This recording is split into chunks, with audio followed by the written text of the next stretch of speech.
So this console you see in front of us right here, when you think of the songs Rainy Days and Mondays, Superstar, For All We Know, Carpenters, Captain and Tennille's Love Will Keep Us Together, this was the console that was used to track those sessions in Studio A. There are pictures of Carole King and Karen Carpenter and Richard Carpenter standing in front of this console. How beautiful is that? I was wondering how everything connected in, because I thought, you know, a lot of the studios I've been in, you get like, you know, you go in a room and there's like mic inputs, right? And you patch into those, and they're all patched into usually one or two cables that come in on a multi-core in the back. You know? Okay, so in a normal situation, we're sending things out to, let's say, just keep it simple, to a 16-track tape. Right. And it comes back over here. This is monitors. Okay. So you have here's the monitor 24 set. sends, which are going to be doubled up stuff, right? And then you have 24 returns. Huh. And this is where you do your cues for your mixes. This also doubles as auxiliaries and everything like that matter. Yeah. This is the only switch broken over here. Yeah, that's so cool. Because I wasn't sure if they put the Heiko logo on this as well. So these were, this was his company. Yeah, Holzer. Howard Holzer. These EQs are the only ones like them in the world. They're not Spectrasonics, are they? No, they're modified. They're different. Really? Yeah. And this is very basic. They're a It's- Spectrasonics, but they do. I'm showing you two options here. So you can get, this was original to the console in the 70s. Yeah. And it got moved to these. So you can say, I want these or I want these. Oh, I and see. whatever you don't choose comes down here. I see. And this is two-band, basically. This is a two-band. Yeah. This is your mic gain, and you can switch it. And you may want me to go ahead, since I'm going to go through this whole console, you may want me to reduce the 50 dB of gain, 56 dB of gain. Metering is off the lines coming back, and it's real hard to see the indicator. Uh-huh. Okay? Yeah. And I do have two that I need to tie in, because I just put two of these. I just rebuilt two of these, and I have to tie the light in. But after, And these are LEDs now. Yes. Right, yeah. And So there's no heat. Whereas before, and I can show you, there's that fader over there. Yep. But we're not connected. We're not using this. We're not using the booth master because we have a power issue over there. 2-track 1 and 2-track 2 is what's coming off the 2-inch, off of the 1/4-inch tape. These are outside. 24-track means you're monitoring this. Awesome. Okay.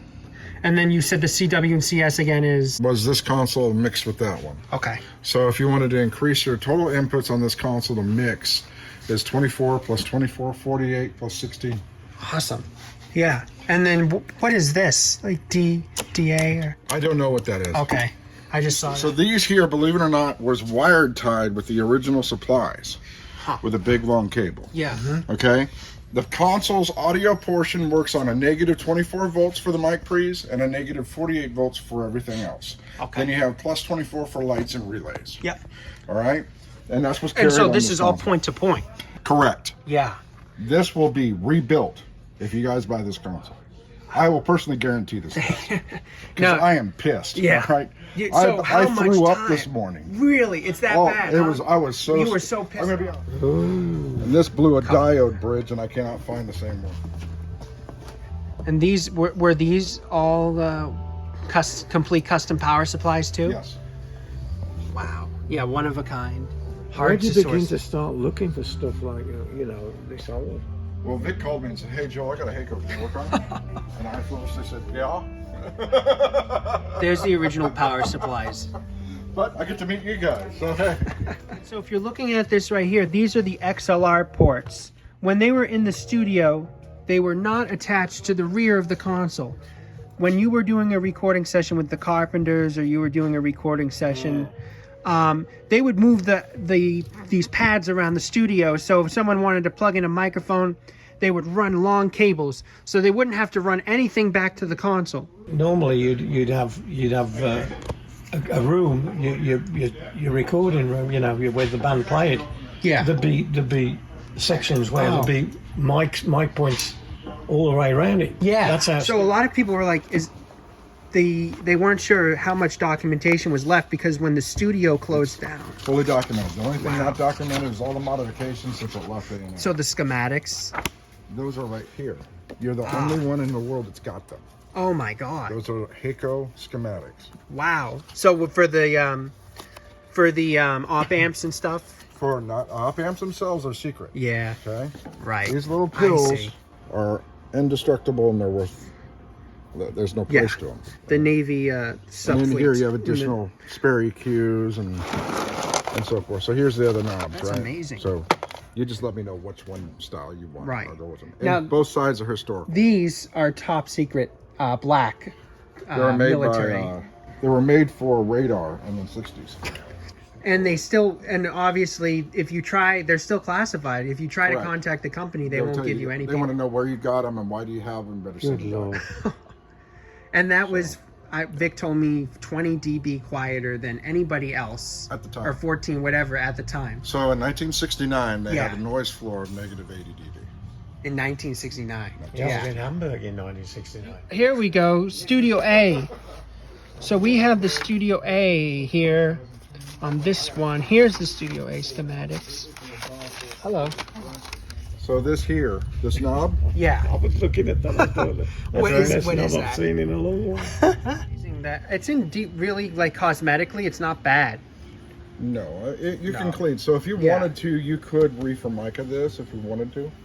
Right? Yeah. Because the formica is, I was thinking, should I make this all neat? No, I want you to see No. what you're getting, okay? Yeah. You Don't can try to reglue cover it up. this, Oh, there you go. Okay. We're changing the Cleaners always EQ. noise are notorious, so if you try to boost anything above 7K, you're not going to really hear it. Right there. Oh, that's And these awesome. are, so my tech put these in wrong. Yeah. Because he's thinking it's straight up. It's straight down. Yeah. That is so I want cool. you to That's hear how the they would have concepts mixed. we're here for. Yeah. Check. 1, 2, 1, 2, 2. 1, 2. Now you know I'm a sound guy. 1, 2, 2. Check 1, 2, 2. 1, 2, 1, 2. So there you go. 1, 2, 2, 2. 1, 2, 2. 1, 2. 1, 2, 2. 1, 2, 2.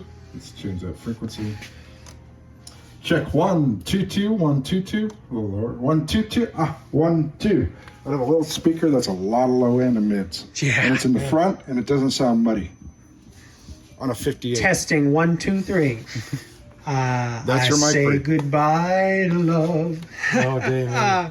Rainy days and Mondays. Oh my God. Now I can say I sang rainy days and Mondays into the console. Yeah. Wow. And then you have your mute.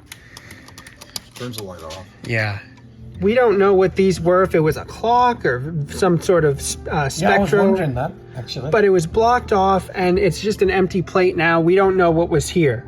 So if anyone has any information on this, Carole King, touch these buttons. Here, watch this. Oh, cool. Wow. There's your Patchbay. These are Elcos. 1960s era Elcos, but these are Elcos. And these were not done by the factory. Someone had done this later, Look so at they can all remove these the fucking paint. cable. Jesus. Yes, exactly. Thank you for saying that for me. They better And words imagine than in me. there Yeah. somewhere, one of those gray cables is power. And you don't know which Yeah. one? Not right. You got to Not sit there yet. and do a trace line. It takes hours. Oh, God. I've already done this. Oh, Trust me, me Jesus replacing it, it's going to be a godsend because then I can just cut out whatever I find. Yeah. Yeah. Just cut it out. And a lot of this wiring Phantom is power will be still in orange. good shape. Hopefully, It's yeah. okay. It's okay. Yeah. And if a wire goes, you can always replace one wire at a time. You Correct. don't have to do the whole thing. And then you can wire up your multi-track to this using the remote function. They cut it out. You just run a telephone line over, like telephone wire, and then the Scully is going to show you what the remote Yeah. is, and you can control your tape machine from right there. Yeah. This. Yeah, the talkback button does engage because I hear the relay, Yeah. but I don't know if that mic worked. My focus was this and this. Yeah. This is Herb Alpert would be speaking to Jerry Moss. Oh, can I imagine how pissed you were when you moved this and it wasn't? And we also have the pens. Remember, you got to count them. They're spread out for 16. And now they are numbered with tape on top. Okay. And I'm going to remove that before Yeah. it ships. You tell me if you don't want it to be removed. You can see the little tape on top. So 9, here's 10. So if I pan it. Okay. 10, 11, 12, 13, 14. And it's all. So, 16. yeah. Yeah, and this isn't like Herb Alpert didn't write this, right? No, this here is just tape. It's, Yeah, yeah. it's just It's someone nothing. put down some scotch tape or masking tape and numbered it. A&M Studios. This, if the logo wasn't here, this, I wouldn't, you know, this just does it for me when you see it right there. That's what makes this whole entire thing, because this is proof that this is from A&M. And obviously, this would be a very hard replica to make if someone were to fake this, so, yeah. It would be to Impossible. build this. Yeah. I called a couple of my friends who build consoles. This would be $1 million desk. Jesus. $1 million desk, huh? Yeah. If you were to build it today. And back in the day, they must have had that kind of budget at Well, A&M. this was a That's very crazy. expensive, and even though they cut corners like the cabling and the frickin' power, Yeah. because they used math. Well, it's only going to be using this much current at this voltage, so we can get away with a 26 gauge wire. This was in a mix room at A&M Studios. And what was it used for? Was it with this console or? No, it was used for another room. It was a mix-only room. Yeah, okay. So this might have been Studio C. It might have been. Because Studio C was the mix-only room. 6, 7. Oh, and then they have 9 actually. Huh. And Yep, 9 tracks. So what they would do is they would use probably, I don't know, that's kind of odd. I have no idea. 9. But you have spare switch stack for the switches over here on the screen. Yeah. That's what's important. You're not missing any push buttons. You have every one of your switch cabs, which are impossible to get.